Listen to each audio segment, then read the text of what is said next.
Siege is an old game, which makes it very easy to develop cheats for. In today's video, I'll be going over all of the craziest cheats that I've seen in Siege to show you just how bad it really is.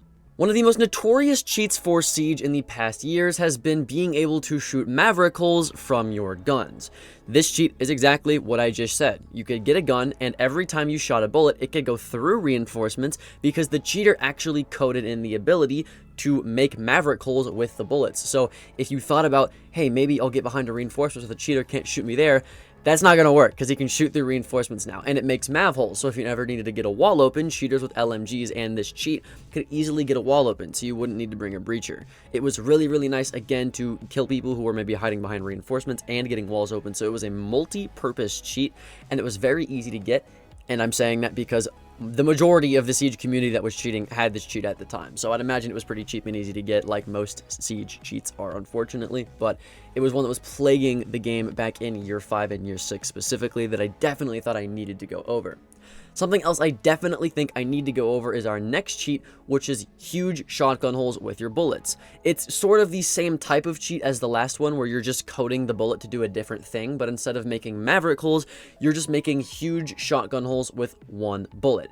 Now, on screen is my actual TikTok that's pinned on my TikTok of somebody doing this with Cali. Every time they shot a Cali bullet, it would make a huge actual soft hole in the wall. So it was just absolutely broken because people did it on Cali with fast reload hacks and infinite ammo. People would do it on actual shotguns, so you'd have more actual soft destruction with the shotguns and have better range with them. They did it on pistols, LMGs, which would be absolutely insane. So being able to make huge shotgun holes like you're a Tachanka turret on a pistol is another cheat that I thought I definitely should mention in this video. Something that's a little bit less useful, but more of a troll cheat, is the next cheat that I'll be going over, which is the chicken photo cheat. Now, this was a cheat for really only a few days because it was only one person using it to troll streamers. What they would do is they essentially made it to where if there was a ban wave in the chat, they coded that ban wave to, instead of displaying the name of the players who were banned, it would display a PNG of this chicken right here. So it was more just like a troll cheat to mess with streamers and make a few clips. Arguably the least harmful cheat on this list. It was more just for fun, but I definitely thought that I listed it because it was one of the most popular cheats due to the fact that they did it to streamers specifically, so streamers kept posting about it, and it was something that really was funny in the Siege community for a long time. Something else that plagued the Siege community for a long time is our next hack, which I'm coining the Batman hack. This is a hack that even still is in the game today, although it's a bit more rare, which essentially allows you to be able to repel anywhere that you are. For some reason, these hacks also typically come with speed hacks, which is something that I'll go over later, but instead of only being able to repel on surfaces that you would normally be able to repel on, like walls, windows, whatever it may be, it allows you to repel anywhere, and then once you are repelled, you can upside down repel. So you can just walk at people upside down like you're Batman or you're Spider-Man and just be really weird because no one's gonna expect you to run at them floating in the air. It's really funny looking, but it's another cheat that has been in the game for a while that they have not been able to fix, because even I still see it to this day, which was actually my main motivation for putting it in the video in the first place. But like I said, specifically with this hack, it also for some reason typically comes with speed hacks as well, which is our fifth and next hack. Speed hacks are actually pretty common throughout other games as well. It's not just a Siege hack, but because it's so common even throughout Siege, I thought I'd have to mention it. It essentially does exactly what you'd think it'd do. It makes you faster. Not only does it make you faster maybe by 1 speed or 2 speeds, but it actually makes you faster than any operator in the entire game. It makes you very fast.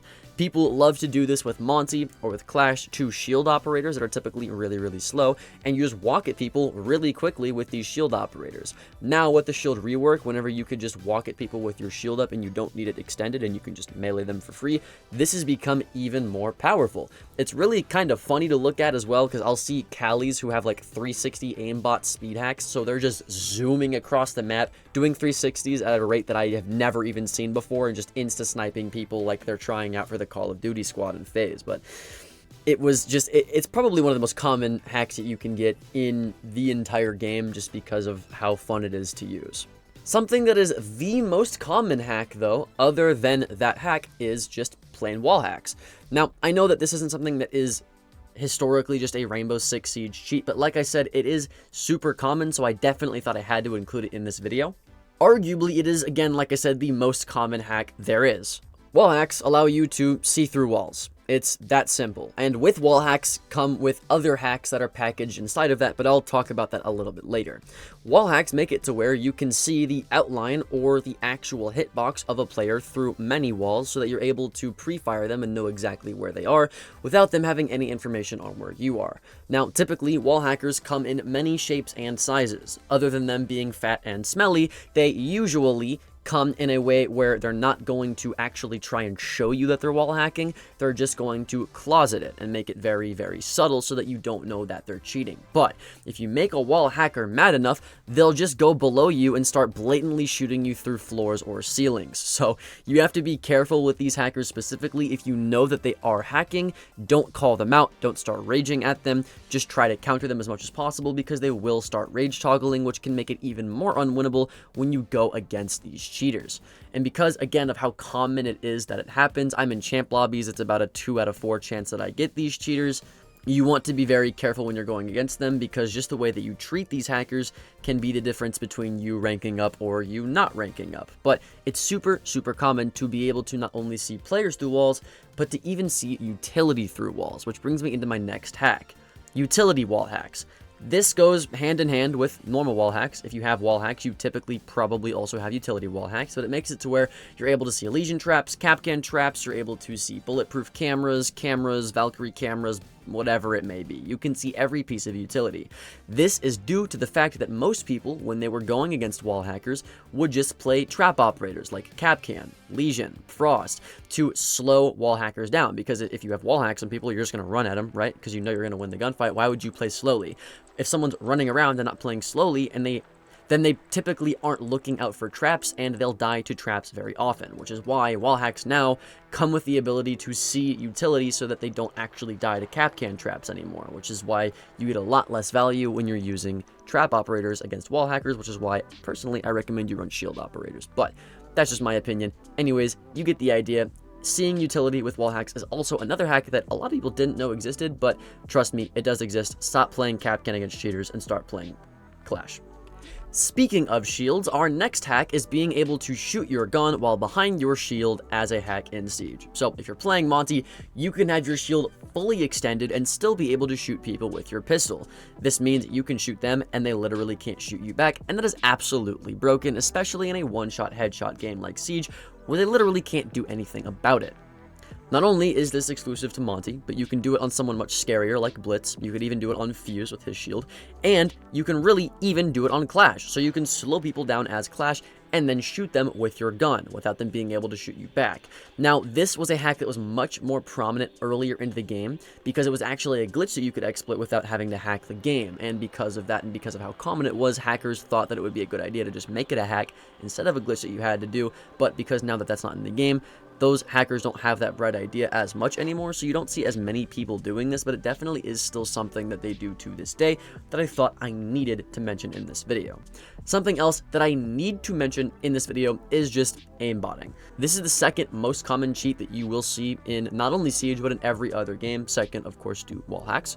But it makes it to where even if your crosshair isn't on the actual player you're shooting, it'll still hit them. It just curves the bullet to the enemy no matter where they are. You could be holding the tightest Azami pixel angle known to man, all of their bullets will still hit you. So again, the only way to really counter this is with shield operators, with Blackbeard, Osa, with a Boss G that one-shots them, but full aimbot is definitely something that I wanted to mention, because in a one-shot headshot game like Siege, it's very hard to get around because all they have to do is hit one bullet on you, and if they're swinging and you're holding an angle, because of reaction time, chances are they're going to win that gunfight 100% of the time. Now, you might deal with closet aimbotters that maybe toggle it on or off depending on if they know people are watching, which can be even harder to deal with. But typically, because of how easy it is to spot this cheat other than that, these are pretty easy cheaters to get banned and get rid of, which is why a lot of people don't do it as much as, let's say, wall hacks, but it's definitely still a really important cheat that plagues Siege. Now, all of these hacks have been for my PC players, but there is one hack that actually affects console players, and that is zimming. Yes, zimming is cheating. Ubisoft has said it themselves. If you are plugging in a keyboard and mouse onto a console, you are cheating. You are giving yourself an unfair advantage on a console compared to other players. It is cheating. I don't care what you say. If you're a PC player and you don't know what zimming is essentially getting a third-party device that you can plug your keyboard and mouse into, and then using that third-party device that is coded with cheats on it to then plug into your Xbox so that you're able to play on a keyboard and mouse against controller players. If you've ever played a video game on either one of these consoles, whether it be PC or Xbox and PlayStation, you know that PC players are much better aimers than console players because they have an entire arm to aim with their mouse, whereas controller players only have a tiny little joystick and a thumb to aim instead. So it's a natural advantage to be able to aim on PC that these people specifically abuse and buy software to abuse, even though they've been told multiple times that it is literally against the terms of service when they launch Siege. Something else that is not only bad to the terms of service, but is completely illegal and a federal offense, is server crashing or game crashing in Siege as a cheat. There are some people where if you know that they're cheating and you call them out for cheating, they're just going to crash the server that you're playing the game on or crash everyone's game so that the match gets canceled and no one loses elo and they can play a different game where maybe they don't know that the enemies are cheating. The reason that this is taken much more seriously than any of the other cheats is because you actually have to mess with the Wi-Fi of someone's home that they're paying for in order to pull this cheat off successfully, which again is a federal offense. So if you ever have server crashed or you've messed with someone's Wi-Fi, gotten their IP address, whatever it may be, that is literally illegal. You will go to prison. Stop doing it. If you know someone that is doing it and actively making Siege a much worse place, maybe tell them to not do it or report them to the police, because that's not cool, man. Like I said, not only are they able to crash your Wi-Fi and crash the server, but there's some people that can even crash your game. I've been in Siege and I've been shit-talking cheaters because I see their KD, I see their win rate, I know that they're cheating based off of their low level, and then they'll literally just be like, hey, what's happening to your game? And then they'll crash it. It's that easy. People know how to crash games now. Now that was something that was a lot more prominent in the earlier days of Siege, and it isn't nearly as common now. In fact, I haven't seen one of these people in seasons, but it definitely was a hack in the history of Rainbow Six Siege that I knew I had to go over because it was something that even I've gone through as a player. Something that I have not gone through personally, though, is going against a defender with hacks that is able to steal the diffuser, plant it, and then defuse it as a cheat. In this clip right now, you can see the Doc pick up the diffuser from outside, run in, and plant the diffuser like he was an attacker. Pretty weird, right?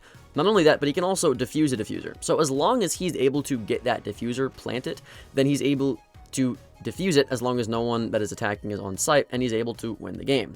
He essentially takes his role from being a defender to being an attacker to being a defender again, which is a really creative cheat. If I'm being completely honest, I never would have thought of that if I was a cheat developer, but it's still something that was in Siege for a little bit because a few select people were doing it. And the reason that only a few select people were doing it is because it's a really specific cheat, which in my mind makes me think that it's probably an expensive one, but nonetheless one that I thought I should go over. If you've ever actually hacked in Rainbow Six Siege, first of all, fuck you. Second of all, you probably started out cheating with very, very soft cheats like these, where all you're doing is getting yourself skins in-game. This hack was very common, and I'm pretty sure there's ways that you can even do it today. It was the oldest and least banned cheat in Rainbow Six Siege.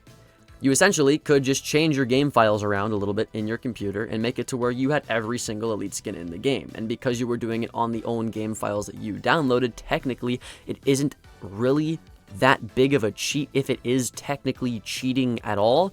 So that's why it's been around for so long, because it's not really a high priority for Siege players, but it's definitely something that most people have done. Hell, I know friends back when I was like 12 or 13 that were doing it too. It was just that common back then. Now, I don't actually condone doing any of this, especially elite skin hacking, because you're taking away money from artists that actually make these skins and spend a lot of time making these skins, so don't actually ever do this, as well as any other cheating in the game. But it definitely is something that I wanted to mention because of just how common it was that people were doing it, but also for the harmless nature that it had as well. Now, for the final cheat in our video, we're going to go over getting new skins early. So it kind of goes hand in hand with getting skins in general, but in this specific cheat, you were able to get skins that actually hadn't come out yet. Now, this is something that has been in Siege for actually a few years now. People got the Nox skin Elite early, they got the Ying Elite early, they got the Tachanka Elite early, and if you think this is content creators who are actually getting early access and pretending that it's hacks, it's not, because there is actually footage of people getting the Tachanka rework and Elite skin early before it even came out and using it in a ranked match. So not only are you able to get early skin releases, but you're also able to get reworks before the reworks come out, which is absolutely insane. And not only that, but you're able to use it in a ranked game. That is just unbelievable. But because of just how insane that cheat is, I had to put it in the video. But with that out of the way, that is it for today's video. My name's Alka, check out the next video, and I'll see you later.